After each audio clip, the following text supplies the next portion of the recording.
Structure of atom. In the previous videos, we have studied about the discovery of electrons, protons, and neutrons.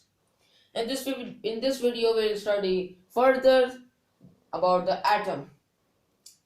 So we'll start with the gold foil experiment. This gold foil experiment was done by a famous scientist named Ernest Rutherford. He performed this gold foil experiment. In this gold foil experiment, he took a polonium. Polonium is a radioactive element which has property that it releases radioactive rays like alpha rays, gamma rays, and beta rays.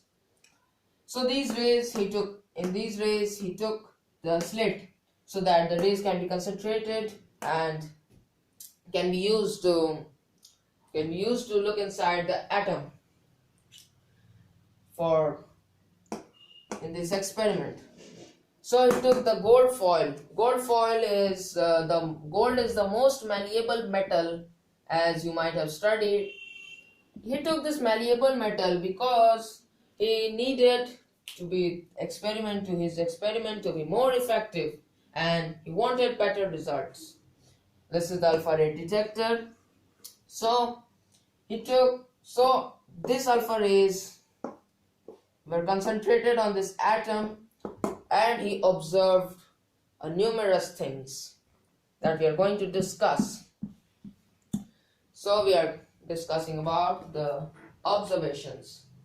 He found that the alpha rays that went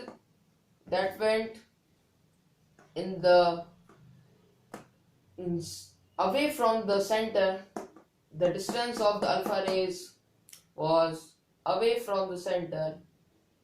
Those rays were not deflected, they passed straight through the atom. And the second observation was that the rays that passed near the nucleus, not nucleus center, because from that time the nucleus wasn't discovered. So the rays that passed, like let's take this ray, that passed near the nucleus, they were deflected with small angles.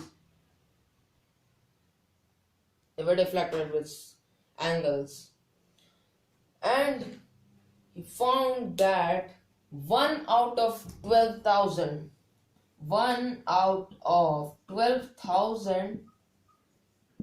rays that passed into the center was reflected back from the center. So he found that. Now we'll discuss about the conclusion, what he found, what he told about his experiment.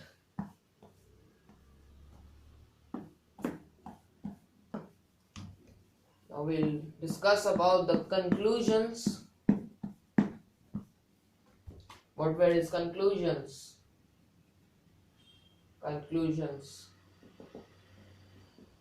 He concluded that the most of the part of the atom are empty. Most part are empty.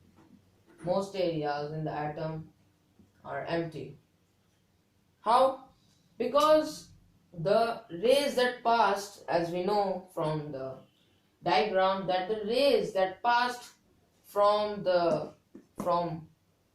distance from the nucleus, those rays passed straight. What does that mean? That means that most of the part of the atom is empty. It does not have anything in it. Now the second conclusion, for the rays that passed near the center, about those rays, he concluded that first, understand that alpha rays are helium nuclei, doubly charged helium nuclei, which has positive charge overall, and they were deflected. Like this is the nucleus, and these rays were passed and were deflected with small angles. So these rays were deflected. What does that mean? This is the nucleus, and this is the atom, and these rays that pass from the near the nucleus, they were deflected with small angles. What does that mean?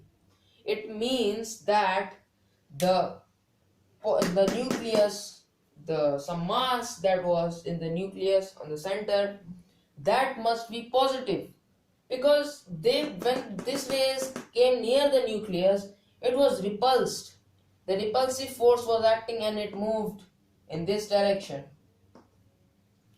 So this showed that the nucleus contains a positive charge. It contains overall net positive charge about the nucleus. Now what was his third experiment? His third experiment says from the ray, the one out of 12,000 rays that hit the nucleus and rebounded. What does that mean? That means that the nucleus contains some mass that is present in the center. So that mass, that nucleus contains, this mass says the nucleus has some mass. It has some mass that we later found that the mass of protons and neutrons, but he concluded that the nucleus had some mass. This was his conclusions.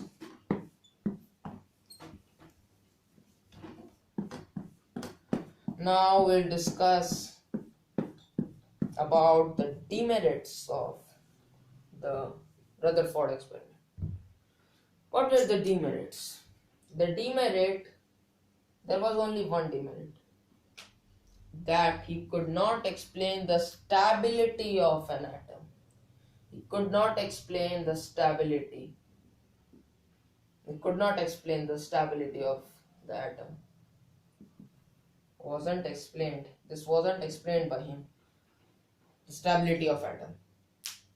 So he said that the atom has the nucleus revolving in it. So he could not explain that why the electron, the having energy, because energy is required for the electrons to revolve around the atom. This is the nucleus, and the atoms revolve around the nucleus. The nucleus,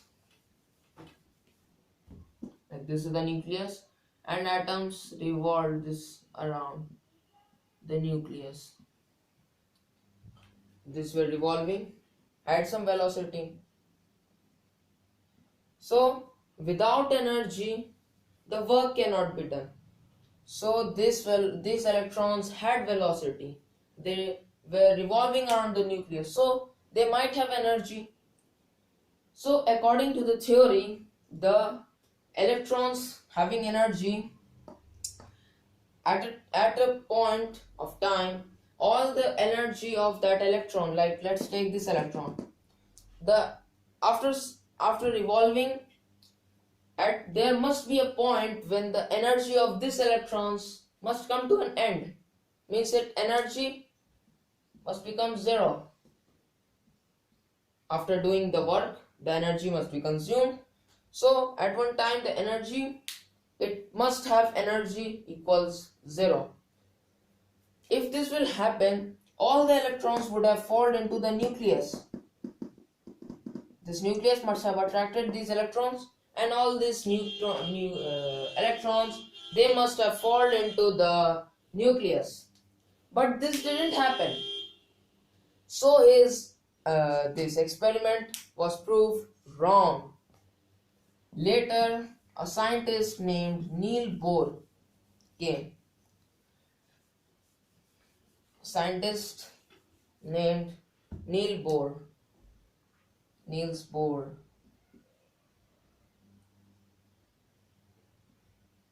This fellow, he explained that the electrons in the atom, they revolve they revolve in discrete orbits. They revolve in discrete orbits having energy levels, discrete orbit having different energy levels, and he named these orbits as KLMN. KLMN. These are the shells, and their energy level can be found by 2n square formula. So from that we can find the energy level of K. K is the first shell, this shell. So first shell, n is the number of the shell number. So K has the number first because it's the first shell around the nucleus. So 2 into 1 square is equal to 2. Now L has the number 2. It's the second shell. So 2 square is 4. 4 into 2, 8. In similar way, you will get the M, 2 into 3 square, which is equal to 18, and N is 4 square into 2, which is equal to 32. These are the energy. These are the number of electrons it can accommodate in its orbits. This was what Niels Bohr explained. He explained about other things also. The first one is the dual character